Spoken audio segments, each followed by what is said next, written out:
Hello one one. இன்னைக்கு நம்ம பார்க்க போறது 2026ல பேன் இண்டியாவா ரிலீஸ் ஆன மூவி தான் ராஜா சாப். இந்த மூவி தான் இன்னைக்கு எப்படி இருக்குன்னு பார்க்க போறோம்.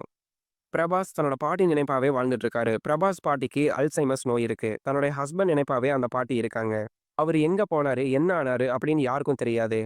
பிரபாஸ் தன்னோட பாட்டிக்காக தாத்தாவ தேடிட்டு இருக்காரு. அந்த தாத்தா ஹைதராபாத்ல இருக்காருன்னு ஒரு இன்ஃபர்மேஷன் கிடைச்சு பிரபாஸ் அங்க போறாரு. இவர் கூடவே மாளவிகா மோகனும் ஹெல்ப் பண்றா அப்படிங்கிற மாதிரி அங்க போறாங்க. இவங்களுடைய தேடல் வந்து இவங்கள ஒரு பழைய பாழடைஞ்ச பங்களாக்கு கூட்டிட்டு போகுது. அந்த இடம் பிரபாஸோட தாத்தா வாழ்ந்த ஒரு இடம் தான். அவருடைய பங்களா தான் அது. ஆனா, அவரு நல்லவர் கிடையாது. அவரு ஒரு பிளாக் மேஜிக்லாம் தெரிஞ்ச ஆளுங்கிற மாரி காமிக்கிறாங்க.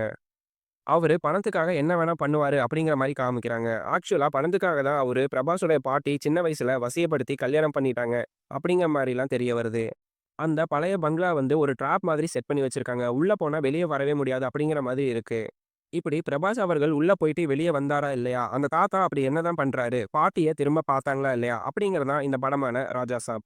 பிரபாஸ் அவர்கள் ஃபுல்லா ஃபன் பண்ணி வச்சிருக்காரு அப்படிங்கிறது மட்டும் தெரிய வருது. கமர்ஷியல் படம் தான். பட் அவருக்கான வழக்கமான சண்டை எல்லாம் குறைவா தான் இருக்கு இந்த படத்துல. பாட்டியா ஜெனிதா வஹாப் மட்டும் தான் இந்த படத்துல கிரெடிபிளான ஒரு பெர்ஃபார்மன்ஸ் கொடுத்த ஒரே நடிகை கொஞ்சம் சின்சியரா நடிச்சிருக்காங்க. கதையில முக்கியமான கேரக்டர். ஆனா ரைட்டிங் கொஞ்சம் கம்மியா தான் குடுத்துருக்காங்க இவங்களுக்கு. சஞ்சய் தத் வில்லனா கரெக்ட்டா பண்ணியிருக்காரு. பட் அவ்ளோ நல்லா இல்ல. சமுத்திரக்கனி, விடிவி கணேஷ், சத்யா நிறைய பேர் காமெடி பண்ண ட்ரை பண்ணி தோத்து போயிட்டே இருக்காங்க இந்த படத்துல. ஒவ்வொரு பாட்டுடைய பிளேஸ்மென்ட்டும் ஹைலி இர்ரெலவன்ட்டா இந்த படத்துல வச்சிருக்காங்க. கதை ஃபர்ஸ்ட் 1 1/2 மணி நேரம் டேக் ஆஃப் ஆகாம அப்படியே இருக்குது. ஓகே 3 ஹீரோயினி வச்சிருக்காங்க. லவ் அப்படி ஒர்க் அவுட் ஆச்சா அப்படின்னு கேட்டாலும், அதுவும் அவ்ளோ ஒர்க் அவுட் ஆகாம தான் இருந்துச்சு. ஹாரர் காட்சிலாம் நல்லா பண்ணியிருந்தாலும், கடைசியில பிரபாஸ்க்கு ஜோக்கர் கெட்டப் போட்டு 2ண்ட் பார்ட்டுக்கு லீட் வைக்கிறேன்னு சொல்லி காமெடி பண்ணி வச்சிருக்காங்க.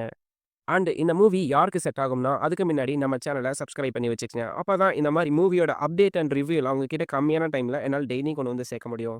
ஹாரர் மூவி பார்க்குறவங்களுக்கு இந்த மூவி கண்டிப்பா பிடிக்கும். கண்டிப்பா இந்த மூவி ட்ரை பண்ணி பார்க்கலாம். இந்த மூவியோட டியூரேஷன் 3 ஹவர்ஸ் 9 மினிட்ஸ் கிட்ட இருக்கு. அடல்ட்ஸ் ஒன்லின்னு சொல்லிக்கிறேன். இந்த மூவிக்கு நம்ம தர ரேட்டிங் 5க்கு 2 அண்ட் லைக் பண்ணுங்க, ஷேர் பண்ணுங்க. அடுத்த ரிவ்யூல சந்திப்போம். அன்டில் தென் கீப் வாட்சிங், கீப் சில்லிங்.